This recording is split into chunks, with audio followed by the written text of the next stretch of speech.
Buenas noches. Justo me acordaba esta semana, el día 28, se cumplieron 20 años del día que me bauticé. Un montón de tiempo. Y ese día fue un día en el cual, como los que pasaron hoy por acá, lo hice para dar un paso de obediencia a Dios. Para seguir un mandato de Jesús. Y ese día fue un día que marcó mi vida porque a partir de ahí empecé a crecer en la vida cristiana en un montón de aspectos, ¿sí?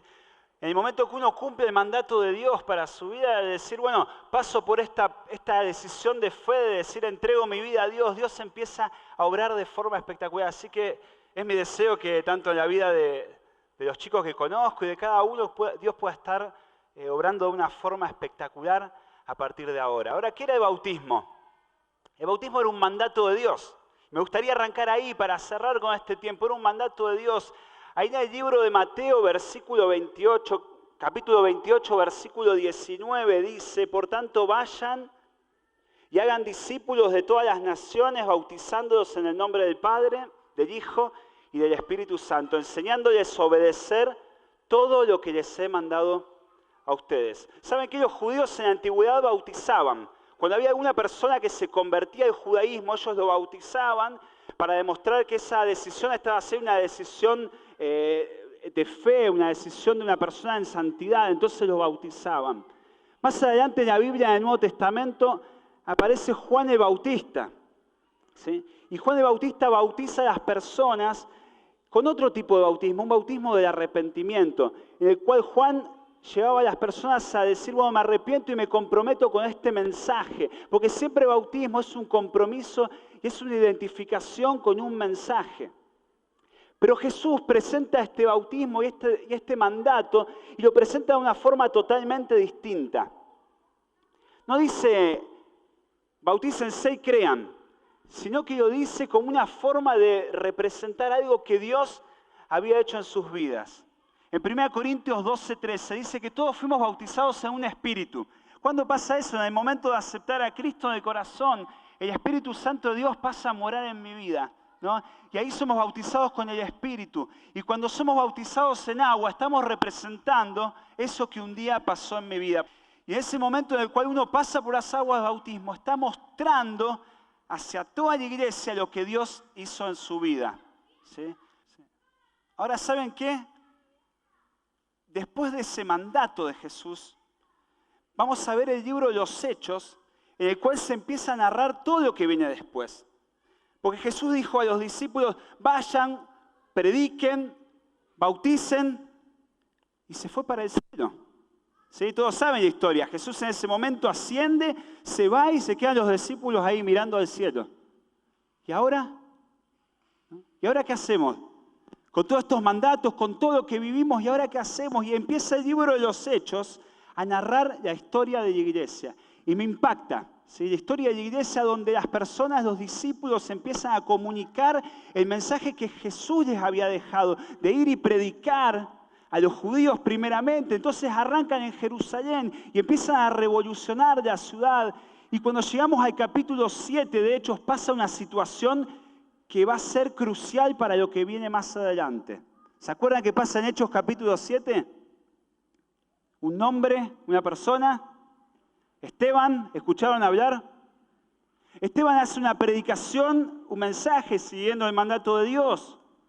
Comparte el evangelio, comparte a las personas y enfrenta a los judíos de la sociedad con este mensaje de Cristo, de que Cristo había venido a transformarlos y ellos lo habían crucificado. Y en medio de eso, estos judíos se enervan porque ¿saben qué? Cuando se predica el mensaje, un mensaje de confrontación del evangelio, hay personas que se van a molestar quizás. Y en medio de eso, Esteban comparte el mensaje y dice la Biblia que estos judíos incitan a una multitud para matar a Esteban. Esteban es asesinado a piedrazos y eso marca un momento crucial en la iglesia de los primeros tiempos, porque dice que después de la muerte de Esteban, ahí estaba Saulo matando a Esteban y haciendo que esa multitud lo mate, y en medio de eso empieza a dispersarse la iglesia, porque dice la Biblia que hay una gran persecución de parte de estos judíos hacia la iglesia. Dice que todos se van de Jerusalén menos los discípulos. menos los apóstoles, se van todos, se dispersan y se empiezan a ir. Y en medio de los capítulos 8, 9 y 10 de Hechos, narra lo que sigue después, un Pedro enfrentándose con la sociedad judía, predicando el Evangelio en Jerusalén, y un milagro de transformación en la vida de Saulo, que estaba ahí matando a Esteban, pero ahora estaba caído de rodillas delante de Jesús y convirtiéndose. Ahora, cuando llegamos al capítulo 11, y les pido que me acompañen, capítulo 11 de Hechos. Fíjense, Hechos 11, 19, dice, ahora bien, los que habían sido esparcidos a causa de la persecución que hubo con motivo de Esteban, pasaron hasta Fenicia, Chipre y Antioquía, no hablando a nadie la palabra, sino solo a los judíos. Pero había entre ellos unos varones de Chipre y de Cirene, los cuales entraron en Antioquía, hablaron también a los griegos anunciando el evangelio del Señor Jesús. Y la mano del Señor estaba con ellos y gran número creyó y se convirtió al Señor. Llegó la noticia de estas cosas a oídos de la iglesia que estaba en Jerusalén. Y enviaron a Bernabé, que fuese hasta Antioquía. Este, cuando llegó y vio la gracia de Dios, se regocijó y exhortó a todos que con propósito de corazón permaneciesen fieles al Señor. Porque era varón bueno y lleno del Espíritu Santo y de fe, y una gran multitud fue agregada al Señor. Después fue Bernabé a Tarso para buscar a Saulo, quien había matado a Esteban y se había convertido de forma milagrosa. Y hallándole, lo trajo a Antioquía y se congregaron allí todo un año con la iglesia y enseñaron a mucha gente, y a los discípulos se les llamó cristianos por primera vez en Antioquía. Cristianos por primera vez en Antioquía. ¿Qué es la palabra cristiano? Porque pensando en este pasaje, Dios trajo a mi mente, ¿qué es la palabra cristiano? Ahora, ¿saben qué? En la sociedad en la que vivimos hay mucha gente que es cristiana. Vos ves que hay movimientos políticos que son cristianos. Vemos que hay club cristiano de fútbol. O que hay distintos grupos sociales que se dicen ser cristianos. Hay un montón de religiones que dicen ser cristianos y hasta sectas que dicen ser cristianos. Ahora, este pasaje que leímos dice que se los llamó cristianos por primera vez en Antioquía. Esto que en su momento fue algo peyorativo, algo que, fíjense, cuando después Pablo predica ante el rey Agripa dice, casi me convences de ser cristiano. Era una forma peyorativa de decirles, Era una forma de despreciar a los cristianos en su momento, pero remarcaba algo claro en estas personas. Remarcaba una esencia de esas personas, que eran personas que reflejaban ¿a quién? ¿A Pablo, a los apóstoles? No, reflejaban a Cristo. Reflejaban a Cristo. Y hoy en día es difícil encontrar cristianos como los que había acá. Es difícil ser cristianos como los que había acá, porque estas personas se los llamó cristianos porque reflejaban a Cristo. Y vamos a entrar rápidamente en algunas cosas que veían para reconocer a estos cristianos. ¿Saben que estamos en un año de reconocimiento? Hablamos últimamente de reconocer a la iglesia de Dios como familia, de reconocer que necesitamos estar unidos. Y el mensaje de hoy, que quiera Dios que llegue a tu corazón como lo llegó al mío, es que la sociedad pueda reconocernos a nosotros, la iglesia de Dios, como cristianos. Que el pueblo en el que vivimos pueda verte a vos y verme a mí y diga, este es un cristiano.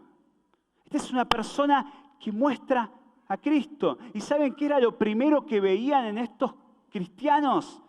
Lo primero que reconocían era la valentía de su mensaje. Vieron, muere Esteban, hay una gran persecución, salen todos corriendo. Dice que en un principio estas personas no compartieron más que con judíos. Quizás tenían miedo, quizás tenían temores, pero dice que cuando llegaron a Antioquía hubo algunos locos que se atrevieron a hablar con los griegos, ¿sí? Y comunicarle un mensaje de salvación. Pablo más adelante dice, no me avergüenzo del Evangelio. Ahí en Romanos capítulo 1, versículo 16, dice, no me avergüenzo del Evangelio porque es poder de Dios para salvación. Estas personas entendieron que lo que ellos tenían en sus manos, el mensaje de Jesucristo, era poder para transformar. Y cuando se encuentra con esos griegos, que eran personas que estaban totalmente alejadas de Dios, le predicaron el Evangelio. Y estas personas creyeron. Porque un cristiano genuino es una persona que cuando se convierte a Cristo entiende que en sus manos tiene algo que no se lo puede quedar en sus manos, que tiene que compartirlo. Entonces lo que veían y reconocían en estas personas era que tenían valentía para compartir el mensaje. ¿Saben qué? Antioquía no era una ciudad fácil, ¿eh? No era una ciudad fácil. Cuando llegaron a Antioquía, y Dios no hace todo esto en Jerusalén, porque en Jerusalén eran casi todos judíos. Dios lo hace en Antioquía, esta revolución, por una razón especial. Antioquía era la capital de la provincia de Siria, ¿sí?, del Imperio Romano. Era una de las 4 ciudades más grandes del imperio. ¿Saben qué? El Imperio Romano dominaba lo que hoy es Europa y lo que hoy es Asia, hasta la parte de Palestina. Era un imperio impresionante. Y Antioquía era una de las 4 ciudades más grandes, junto con Éfeso, por debajo de Roma y de Alejandría, que eran las ciudades más grandes del imperio. Era una ciudad que tenía 150.000 habitantes. Acá tenemos 40.000, así que imagínense lo tremendo de esa ciudad. Era una ciudad en la que había comunidades de judíos, también romanos, y comunidades de griegos. Y Dios marca acá que fueron a hablar a los griegos y me llama mucho la atención porque la cultura griega era una cultura totalmente alejada de Dios, que vivían en inmoralidad sexual, que vivían en una inmoralidad en su forma de pensar, muy parecido a nuestra sociedad de hoy en día, ¿no? Porque estamos rodeados de personas que viven en inmoralidad, personas que están alejadas completamente de Dios.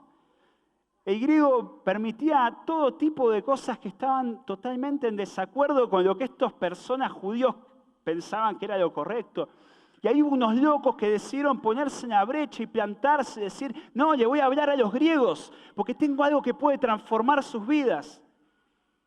¿Cómo es la sociedad que te rodea? Donde vos estás ahí, ¿sí?, en tu trabajo, en tu escuela, ahí con tus amigos con los que haces deporte. Seguramente hay personas que están hundidas en el pecado. Y muchas veces tenemos miedo de compartirles. Muchas veces por prejuicio decimos, no, pasemos de largo, ¿no? Como habían hecho estos que iban huyendo, pasemos de largo solo a los judíos, solo a los que me van a escuchar, hablemosle. Ahora Dios nos está llamando en esta noche a ponernos en el medio y decir, no, le voy a hablar a esa persona que está en pecado, le voy a hablar a esa persona que es homosexual, a esa lesbiana, a esa persona que quizás en mi mente dice, no va a llegar al Evangelio de Cristo esa persona. Y sí, Dios quiere ganarlo para Cristo. ¿Sí? Tienes un mensaje en tus manos poderoso. Y estas personas lo entendieron y se lo compartieron a todo el mundo. Ahora, me gustaría que pienses en esas personas que están a tu lado, ahí, en tu trabajo. Esas personas con las que te vas a encontrar el lunes nuevamente y que quizás nunca le hablaste de Cristo. ¿Saben qué? A esas personas, estos hombres y estos discípulos de Dios se los llamó cristianos por primera vez porque agarraron ese mensaje y lo compartieron. La esencia de un cristiano verdadero, y Dios quiera que todos nosotros podamos llegar a ser ese cristiano verdadero. La esencia de un cristiano verdadero es tomar el mensaje que transformó mi vida y llevárselo a otro. Pero no solo reconocían que tenían valentía y denuedo para predicar el mensaje, sino que reconocían el poder de la gracia de Dios. Reconocían que sus vidas estaban transformadas. ¿Saben qué? Estas personas también habían sido asesinos. Ahí está Pablo, no había sido un asesino. Estas personas también habían, quizás muchos de ellos, escupido a Jesús cuando iba camino a la cruz. Quizás muchos de ellos dijeron que lo crucifiquen. Quizás muchos de ellos habían vivido también en inmoralidad sexual. Tal vez muchos de ellos también habían sido ladrones. Tal vez muchos de ellos también habían mirado a la mujer de su prójimo. Ahora, Dios había transformado sus vidas y lo que reconocían en estos cristianos era la gracia de Dios transformadora en sus vidas. ¿Dios transformó tu vida? ¿Te acordás lo que era antes tu vida de conocer a Cristo? Porque yo sé que acá seguro hay muchos que vivieron una vida desastrosa delante de Dios, pero hoy están acá porque fueron transformados por Cristo. Vidas transformadas. Me encanta, siguiendo en la lectura, dice en el versículo 21, que la mano del Señor estaba con ellos y gran número creyó. ¿Saben qué? La mano de Dios con ellos es la gracia de Dios en acción, ¿sí? ¿Cómo podemos ver, o cómo podía decir el autor acá, Dios está con ellos o Dios está transformando vidas? Bueno, era la mano de Dios transformando a través de ellos. Y sabes que Dios te quiere usar como un instrumento de la gracia de Dios para alcanzar al que está a tu lado. Pero tenemos que decidir ser cristianos, reales. Una iglesia puesta en las manos de Dios es una iglesia que revoluciona. Y estaba pensando en esto, ¿cómo podemos revolucionar? Porque hacemos un montón de actividades como iglesia, ¿no? ¿Sí? Se hace octubrillante, se hacen un montón de actividades. Ahora, ¿cómo podemos transformar? ¿Cómo podemos ser aún más una iglesia en acción? En el 1 a 1. En el mientras tanto. No somos todos misioneros acá, no somos todos personas que podemos darnos el lujo de estar tiempo completo en la obra de Dios. Pero en mientras tanto podemos comunicar el mensaje de Dios. Mientras trabajamos, podemos comunicar el mensaje de Dios. Mientras estudiamos, podemos comunicar el mensaje de Dios. Mientras charlamos con un vecino y cortamos el pasto en nuestra casa, podemos comunicar el mensaje de Dios. A eso nos está llamando Dios. A proclamar un mensaje de la gracia de Dios. Ahora, no solo reconocieron la valentía en comunicar el mensaje, no solo reconocieron que Dios había transformado sus vidas, sino reconocieron el impacto que había hecho la enseñanza de Jesús en sus vidas. ¿Sabes qué? No solo la enseñanza de Dios es acá, los sábados a la noche. Es cada día. Ayer hablamos con el grupo ADN del tiempo de intimidad y nos compartía Melody una palabra especial, ¿no?, en cuanto al tiempo de intimidad con Dios. Ahí también está la enseñanza de Dios, en mi tiempo personal con Dios cada día. Y estas personas que eran cristianos reales tenían una intimidad con Dios, porque reconocían que había enseñanza y que había enseñanza aplicada en su vida diaria. Porque es muy fácil escuchar el mensaje, venir el sábado, sentarnos, recibir una palabra, irme de acá y olvidarme de todo. Es lo más fácil que hay, ¿no? Probablemente yo le pregunte a alguno mañana de qué hablamos y quizás no te acuerdes, o quizás sí. Ahora, el poder de la enseñanza de Dios en tu vida es lo que va a transformar tu vida. Es lo que te va a convertir en ese cristiano que revoluciona su entorno. Si vos dejás que la suciedad de este mundo entre en tu vida, obviamente no va a haber lugar para Dios. Ahora, cuando uno se llena de la palabra de Dios, se llena de enseñanza, puede rebalsar hacia otros con ese mensaje. Y acá vemos que la iglesia de Antioquía, cuando llega Bernabé, un hombre lleno de la palabra de Dios, y llega Pablo, un hombre con mucha sabiduría que se había convertido, dice que se quedan un año enseñándoles de la palabra de Dios.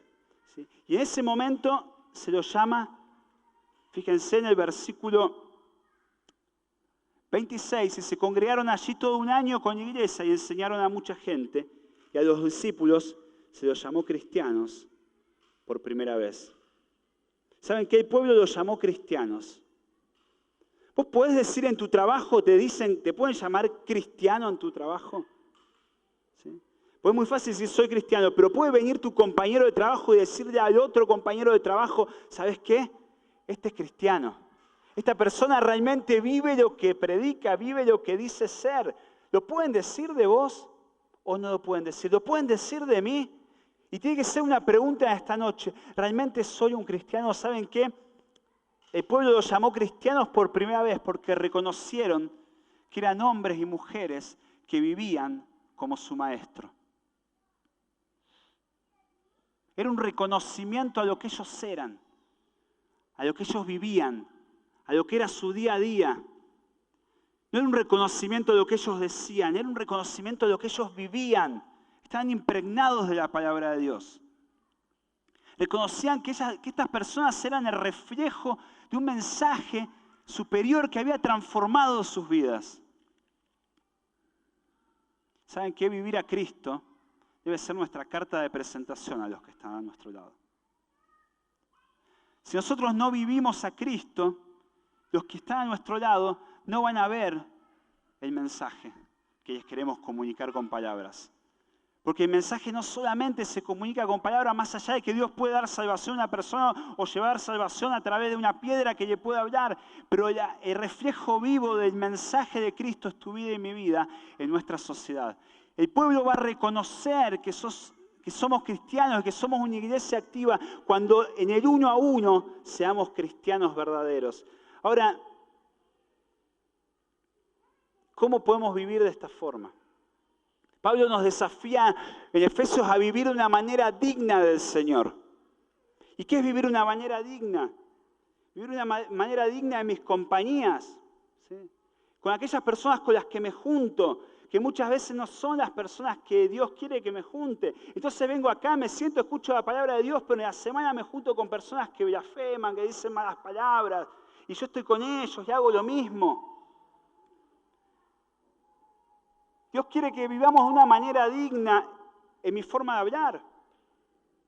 Muchas veces nos enganchamos en esos chistes, en esas cosas doble sentido, en esas malas palabras.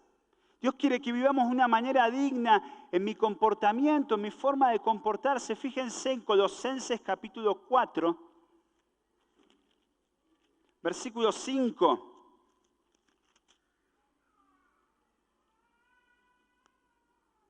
Anden sabiamente con los de afuera, redimiendo el tiempo, que vuestra palabra sea siempre con gracia. ¿Saben qué? Muchas veces con los de afuera no nos comportamos de una manera digna. Dios nos llama a vivir de una manera digna y comportarnos de una manera digna hacia los de afuera, para que vean en nosotros al Señor Jesucristo. Ahora, ¿cómo es tu comportamiento? ¿Cómo es mi comportamiento? ¿Hago lo que hacen los otros? ¿Me engancho en las cosas que no debería engancharme? ¿Cómo es tu vida como cristiano afuera de la iglesia? Los primeros cristianos no eran, ya les dije, misioneros a tiempo completo, pero en el día a día vivían a Cristo. Hechos capítulo 17.